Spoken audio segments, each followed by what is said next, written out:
കല്ലടയാർ വറ്റി വരളുന്നു. ജലനിരപ്പ് ക്രമാതീതമായി താഴ്ന്നതിനെ തുടർന്ന് പുനലൂരിലും സമീപ പ്രദേശങ്ങളിലും കുടിവെള്ളക്ഷാമത്തിന് സാധ്യത. പ്രദേശത്തെ പ്രധാന കുടിവെള്ള പദ്ധതികൾക്ക് ജലം ശേഖരിക്കുന്നത് കല്ലടയാറ്റിൽ നിന്നുമാണ്. ചൂട് കൂടിയതോടെ കിണറുകളിലെ ജലനിരപ്പും താഴ്ന്നു തുടങ്ങി.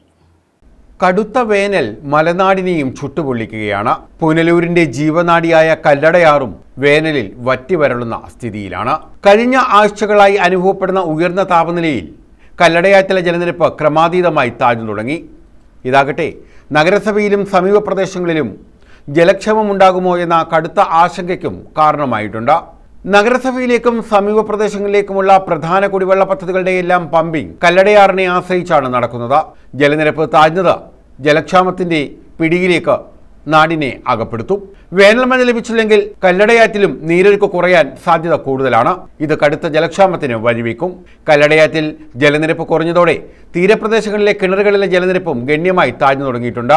വേനൽ മഴ ലഭിക്കും എന്ന പ്രതീക്ഷയാണ് നാട്ടുകാർക്കുള്ളത്. News bureau, Punalur.